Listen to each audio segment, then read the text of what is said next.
Hello दोस्तों, इस video में हम समझेंगे प्रोबेबिलिटी डिस्ट्रीब्यूशन के बारे में। प्रोबेबिलिटी डिस्ट्रीब्यूशन के टोटल 3 टाइप है। पहला है बाइनोमियल डिस्ट्रीब्यूशन, सेकंड है पॉइजन डिस्ट्रीब्यूशन एंड थर्ड आता है नॉर्मल डिस्ट्रीब्यूशन। हम एक-एक करके हर एक टाइप को समझेंगे। फर्स्ट हम कंसीडर करते हैं बाइनोमियल डिस्ट्रीब्यूशन। तो बाइनोमियल डिस्ट्रीब्यूशन को समझने के लिए आपको सबसे पहले क्या करना पड़ेगा? बाइनोमियल डिस्ट्रीब्यूशन का फॉर्मूला समझना पड़ेगा। ठीक है?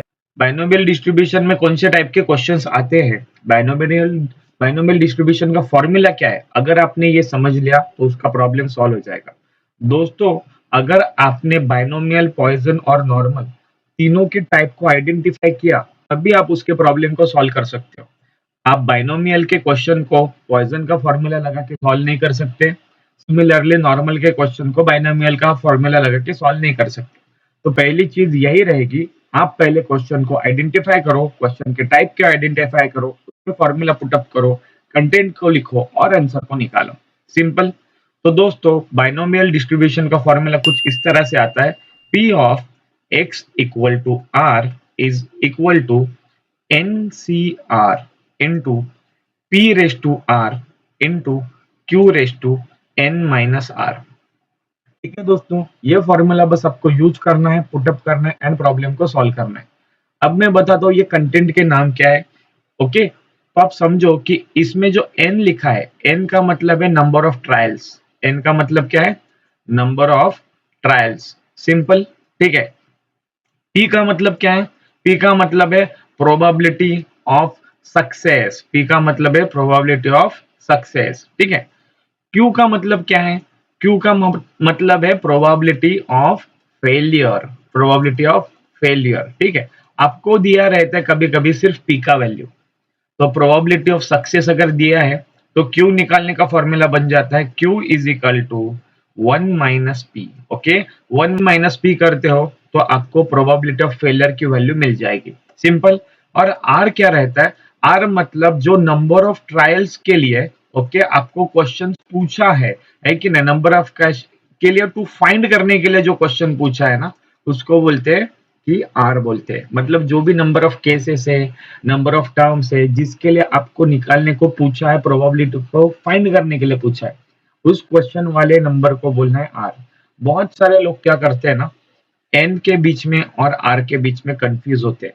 तो दोस्तों सिंपल ट्रिक समझो, हमेशा एन की वैल्यू है ना बड़ी रहेगी आर से। ठीक है। अगर आपको नंबर ऑफ ट्रायल्स दी है 20, तो आर की वैल्यू ना लेसर हो सकती है और फार फार तो इक्वल हो सकती है एन के साथ, बट कभी भी ऐसा उल्टा नहीं होगा कि आर की वैल्यू बड़ी है और एन की वैल्यू छोटी है, एटलीस्ट बाइनोमियल में तो। ठीक है। तो दोस्तों हम लोग लेते हैं क्वेश्चन नंबर 1 को, उसके डेटा को लिखते हैं, उसको समझते हैं और सॉल्व करते हैं। तो दोस्तों, इस बाइनोमियल डिस्ट्रीब्यूशन के प्रॉब्लम को सॉल्व करने के लिए सबसे पहले हम लोग क्या करेंगे, इस क्वेश्चन को रीड करेंगे। क्वेश्चन क्या दिया है? Calculate the probability of 3 successes from the total 10 independent trials where the probability of success on each trial is 0.3। ठीक है। क्वेश्चन को आपने रीड किया और जैसे कि मैंने आपको बताया है कि ये क्वेश्चन जो है ना, ये बाइनोमियल डिस्ट्रीब्यूशन का है। ठीक है। तो आपको पहले क्या करना पड़ेगा? सबसे पहले इसका डेटा आइडेंटिफाई करना पड़ेगा। अब मैं आपको ना ट्रिक भी बताता हूँ। ठीक है। जब भी बाइनोमियल का प्रॉब्लम रहेगा ना, तो आपको 4 कंटेंट हमेशा निकालने हैं, जैसे कि N, R, P and Q. अगर ये 4 कंटेंट निकाले ना, तो आपका प्रॉब्लम सॉल्व हो गया। सिंपल। तो क्वेश्चन को जैसे हम लोग रीड करते हैं ना और समझते हैं, तो उससे सबसे पहले हम लोग डेटा लिखेंगे। ठीक है। और एक बार क्वेश्चन को रीड करके हम लोग डेटा को आइडेंटिफाई करके लिखते हैं। Calculate the probability of 3 successes. 3 मतलब जिसके लिए कैलकुलेट करने को पूछा है, वो आपका हमेशा आर रहेगा, जिसकी वैल्यू है 3।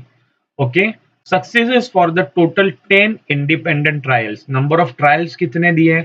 नंबर ऑफ ट्रायल्स को हम एन बोलते हैं, तो एन का वैल्यू होने वाला है 10। Simple. Where the probability of success on each trial is 0.3। Probability of success मतलब आपको क्या वैल्यू लेना था? पी लेना था, जिसकी वैल्यू दी है 0.3। अगर दोस्तों आपके पास P की वैल्यू 0.3 है, तो आपको Q कैसे मिलेगा? Q का फॉर्मूला मैंने आपको क्या बताया था? 1 माइनस पी। सिंपल। तो आपको क्या करना पड़ेगा? 1 माइनस 0.3। ठीक है। तो आपको इस तरह से Q की वैल्यू मिल गया है 0.7, वेरी सिंपल। ठीक है, अगर आपको P एंड Q की वैल्यू मिल गई, फिर आपको क्या करना है, बस फॉर्मूला लगाना है एंड प्रॉब्लम को सॉल्व करना है। ठीक है, डेटा लिखने के बाद सबसे पहले हम लोग क्या करते हैं, बाइनोमियल का फॉर्मूला लिखते हैं।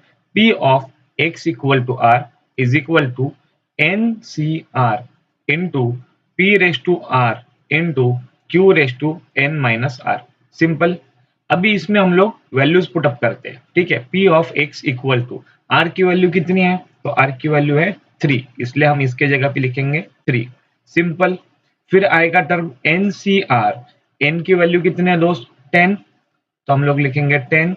C, R की वैल्यू कितनी है, 3। ठीक है, मल्टीप्लाइड बाय P की वैल्यू कितनी है दोस्त, जो कि गिवन है probability of success, that is 0.3, इसलिए आएगा 0.3 रेस टू R की वैल्यू अगेन कितनी है, तो 3 है। ठीक है, मल्टीप्लाइड बाय Q की वैल्यू कितनी आपने फाइंड आउट की है, that is 0.7, 0.7 raise to N minus R, N की वैल्यू जैसे है 10 माइनस 3।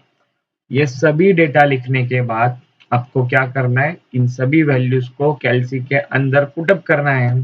कैलसी के अंदर आप इसे पुटअप करते हो, P of x equal to 3, okay, और ये सभी कंटेंट को अगर आप कैलसी में अच्छे से पुटअप करते हो तो आपको इसका सॉल्यूशन मिल जाएगा।